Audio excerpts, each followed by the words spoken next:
iza no samy laza fa manapasambarana, iza no samy laza fa tsy mba misy olana, iaraha mamaky fa tsisy zany raha ito an-tany, nizaniza mitadiza.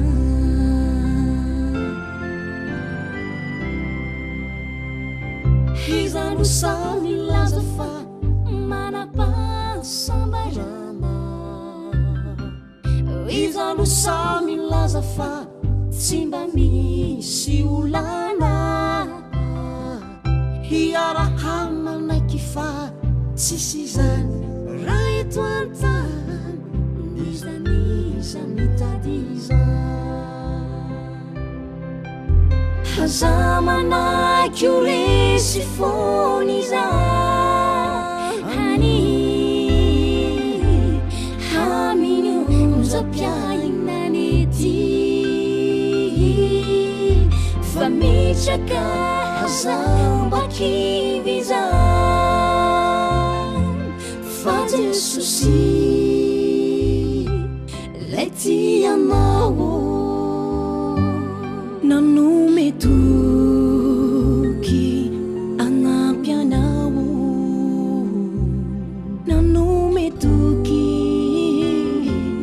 amonjy anao.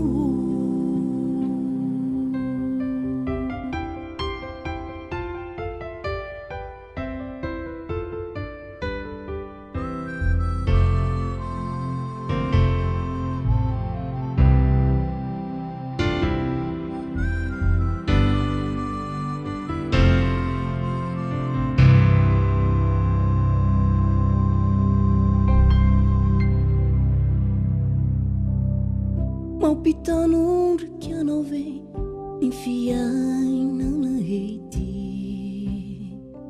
mampitomagny anao ve ny setrasetra ny tany,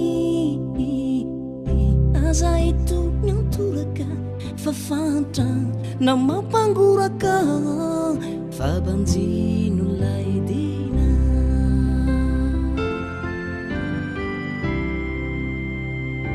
Mampitanondriky anao ve ny fiainana ety, mampitomany anao ve ny setrasetra ny tany, aza eto ny antoraka fa fatra na mampangoraka fa banjino lay edena. Aza manaky ho resy fony iza hani haminy onjam-piainany ety, fa mitraka aza mba kivy iza fa Jesosy lay tianao nanome toky anampy anao, nanome toky amonjy anao. Aza manaky ho resy fony iza hani haminy onjam-piainany ety, fa mitraka aza mba kivy iza fa Jesosy lay tianao nanome toky anampy anao, anampy anao izy amonjy anao, lay teny fikasany tsy miovy zany.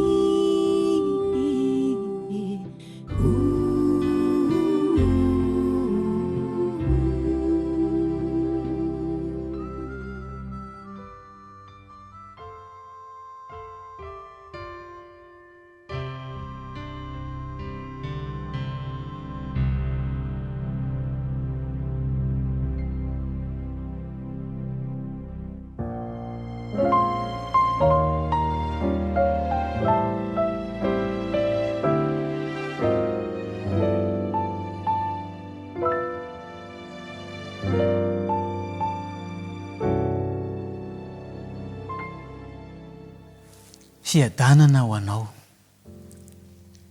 Mahafinaritra ny fifankahitantsika sy ny fifandrenesantsika ao anatin'izao fandaharana izao, izay fandaharana entina andiniana ny ten'Andriamanitra handraisana ny fiadanana avy any aminy. Loha hevitra sarotra tanterahana ny fanontaniana napetraka manao hoe azo atao ve ny ampitsahatra ny herisetra sy ny halatra eto amin'ny fiarahamonina sy ny fokotany, eto amin'ny firenena misy atsika.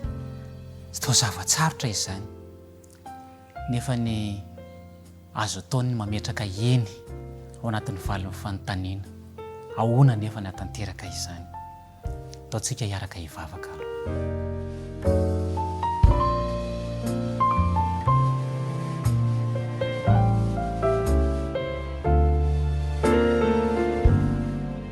Andro misaotra anao izahay fa mbola mitarika anay mandrakariva ianao mba azahoana fiadanana tanteraka. Koa amin'ity androany ity dia aoka ianao no hanokatra ny fonay ary hamela ireo hevitra mibahana mialoha rehetra tsy handraisana izany fiadanana avy aminao izany. Amin'ny anaranao Jesosy no angatahana hivavaka. Amen.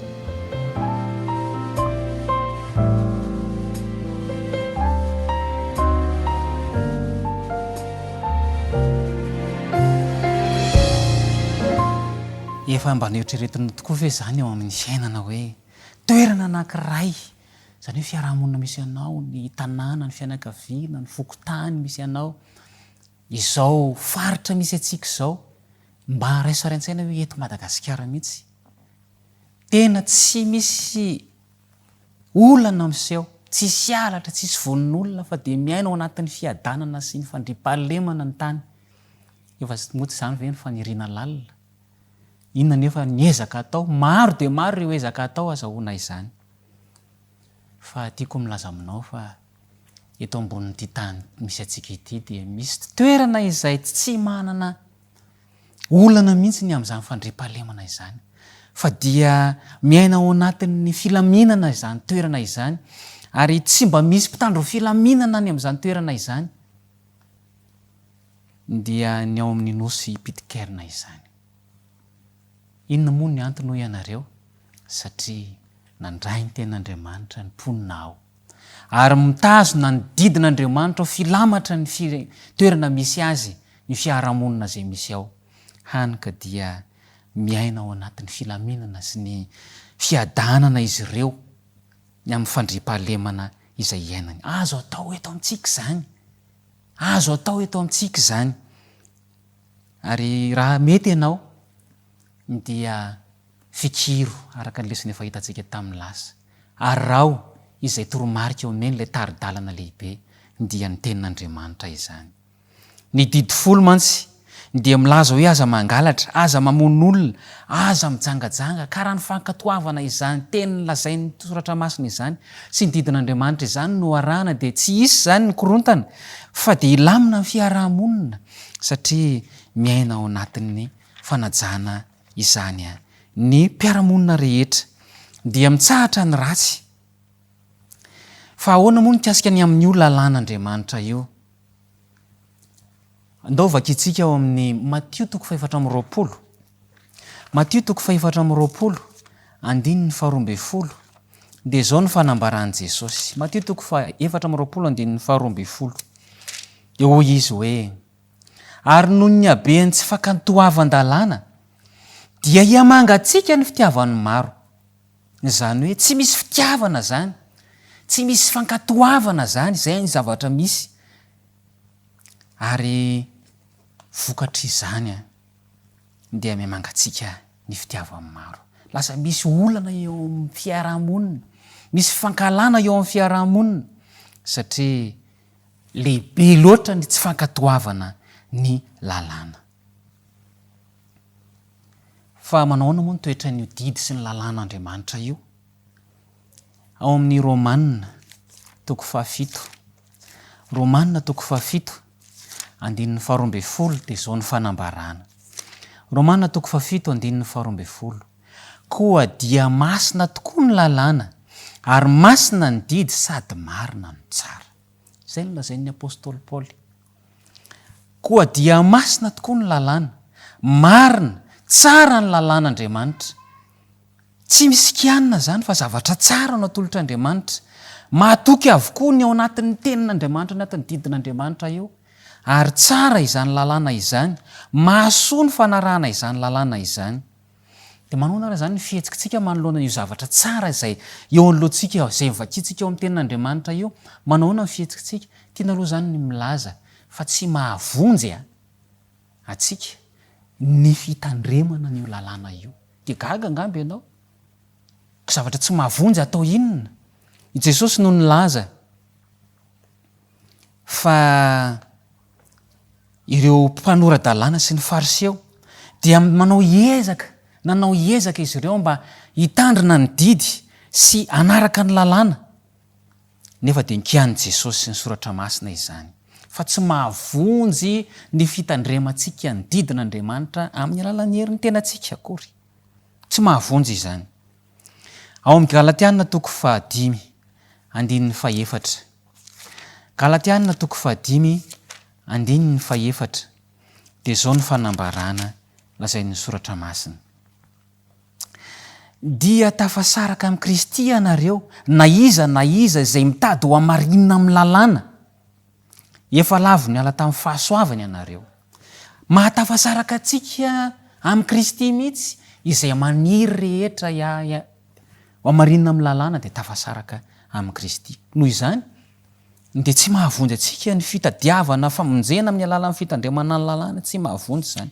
Fahadisoana lehibe raha izany no ataontsika. Satria nahoana? Ny fahotantsika ny toy ny lamba miosondray. Maloto isika eo anatrehan'Andriamanitra. Tsy mahavita na inona tsika raha ny herin'ny tenantsika. Fa dia tsy maintsy mila ny Kristy isika. Kristy tokoa mantsy no farany lalàna. Ndeha vakiantsika ao amin'ny Romanina indray. Romanina 7:1-3. Izao ny fanambaran'ny soratra masina ao amin'ny 1:3. Ao amin'ny Romanina 7. Hoy izy hoe, koa mahafoana ny lalàna amin'ny finoana va isika? Sanatria izany fa mampiorina tsara ny lalàna isika. Mampiorina tsara ny lalàna isika. Sanatria raha ho foana ny lalàna no ny finoantsika. Tsia, fa vao maika miorina aza. Jesosy Kristy no laza ao amin'ny Matteo 5:5. Matteo 5:7-7. Dia vakiantsika izany teny izany. Matteo 5:7-7 dia zao no lazainy. Hoy izy hoe, aza ataonareo fa tonga aho handrava ny lalàna na ny mpaminany. Tsy tonga aho handrava fa hanatanteraka. Fa lazaiko aminareo marina tokoa, mandra-pahafoana ny lanitra sy ny tany dia tsy hisy ho foana akory amin'ny lalàna, na dia litera iray na tendron-tsoratra iray aza mandra-pahatanteraka izy ireo. Ry mpiaino malala, dia izany no lazain'ny Kristy fa tsy foana ny lalàna. Fa misy milaza isika hoe famfoanana ny soratana ny didy. Ao amin'ny Kolosianina 2:2-4. Kolosianina 2:2-4 dia zao no voalaza ny soratra masina. Kolosianina 2:2-4. Hoy izy hoe, ary novonoiny ny soratana ny didy izay niampangatsika, dia nesoriny tsy eo aminy izany ka nomboana tamin'ny hazo fijaliana. Tsy mifanohitra nefa ny tenin'Andriamanitra. Koa ny soratana ny didy novonoina, nomboana teo amin'ny hazo fijaliana, izany no mila fanazavana. Kristy no nomboana teo amin'ny hazo fijaliana. Ny soratana ny didy nomboana teo amin'ny hazo fijaliana. Ny soratana ny didy izay manameloka atsika no nomboana teo amin'ny hazo fijaliana. Ry havana malala, raha ny soratana ny didy izay lazaina fa nomboana teo amin'ny hazo fijaliana, tsy ny lalàn'Andriamanitra izany. Fa raha atao tokoa hoe nomboana teo amin'ny hazo fijaliana dia tsy nialaina intsony izany. Ka esorina teo ilay aza mangalatra, dia iny ara fa dia angalatra zany ilay olona. Dia inona indray zavatra iseho? Tsy maintsy gadra izy. noho izany a dia tsy izany akory no tiakambara eto fa trosa no resahana eo ka dia nesorona teo am' jesosy zany noentiny jesosy teo amin'ny azo fijaliana reo trosa sy le fahotantsika rehetra efa teo zany a no nomboana izany fa Kristy no farany lalàna dia efa nentiny Jesosy avokoa teo amin'ny fahatanterahany Kristy ny amin'izany lalàna izany ka raha ny herin'ny tenantsika dia tsy havitana inona na inona tsika lazay ny soratra masina fa tsy mahafoana ny lalàna isika sanatria izany ny apôstôly Paoly ilay nanoratra ny Kolosianina ihany nanoratra ny Romanina tsy mahafoana ny lalàna amin'ny finoana isika fa mampiorina tsara ny lalàna miaraka amin'ny Kristy isika nisy fihetsika tokony ataontsika eo anatrehan'izany lalàna izany ovakitsika eo amin'ny Jakoba toko voalohany Jakoba toko voalohany andininy 7:20 dia zao ny fanambarana ary tanteraka ny soratra masina manao hoe ary Abrahama nino an'Andriamanitra ka nisaina ho fahamarinana izany ary natao hoe sakaizan'Andriamanitra izy ry havana mila miaraka amin'Andriamanitra isika mila miorina ho sakaizan'Andriamanitra isika ao amin'ny Jakoba toko voalohany andininy 7:20 dia zao ny fanambarana hoe fa raha misy mpiaino ny teny nefa tsy mpankatoa dia toy ny olona mizahan-tarehiny eo amin'ny fitaratra izy mizahan-tarehiny eo amin'ny fitaratra ny olona anankiray raha ohatra ka miaino tsy mankatoa ny teny misy nasaina mijoro misy karazan'olona anankiroa mijoro eo anoloan'ny fitaratra rehefa mijery eo izy dia mahita fa misy loto ny tarehiny ary dia tezitra mafy izy no ny loto ny tarehiny izay maharatsy azy ka ny nataony dia naka zavatra anapotena ilay fitaratra noho ny atezerany tsangana indray koa nefa ilay olona anankiray eo anoloan'ny fitaratra ary dia fifaliana ho azy nahita ny zavatra tsy mety rehetra eo amin'ny tarehiny ka dia avy izy naka savony naka rano ary dia noesoriny sy ny dioviny zany ka dia tsara ny tarehiny rehefa nijery ny fitaratra izy dia toy izany koa isika eo anatrehany ny lalàna fa toy ny fitaratra ny tenin'Andriamanitra ny lalàn'Andriamanitra ka dia manadio antsika ny fanantonantsika ny Jesosy ilay maty ny solantsika teo amin'ny Kalvaria dia hoy Jesosy eo amin'ny Jaona toko 4:15 Jaona toko 4:15 zao ny voalaza raha tia ahy ianareo dia hitandrina ny didiko mampiseho ny fitiavantsika an'Andriamanitra zany ny fitandremana ny didin'Andriamanitra io ary mahatonga filaminana sy fiadanana ho antsika izany raha tianao mianana fiadanana tanteraka raha tena tianao Kristy raha tena mino azy ianao dia aoka hitandrina ny didin'Andriamanitra raha izay no ampiasain'ny tsirairay avy ao an-tanàna ao amin'ny fianakaviana eny eto amin'ny fiarahamonina misy atsika movo tsy ao anatin'ny filaminana sy ny fiadanana no ary mandro fahalemana no iainantsika tsirairay avy koa ilayntsika ary zany ny hitandrina ny didin'Andriamanitra azo ataony mampitsahatra ny herisetra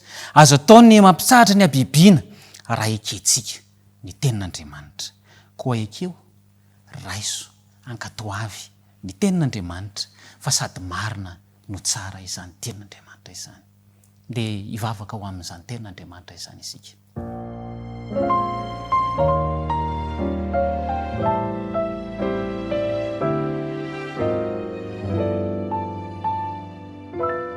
Andriamanitra misaotra anao izahay no miteninao izay manokatra aminay fa ny didinao dia masina tsara ary tokony ankatoavina mba hisiny ny fandriampahalemana sy ny fiadanana eto amin'ny taninay koa ampanekeo izany izahay tsirairay avy ary omeo hery entina mankatoa ny didinao Jesosy eo ianao ilay farany lalàna ianao ne no atanteraka izany ao aminay fa tsy vita ny herin'ny tenanay izany koa dia omeo anay ny herin'ny fanahinao mahazaonay mitandrina ny didinao amin'ny anaranao Jesosy nangatanay mivavaka amen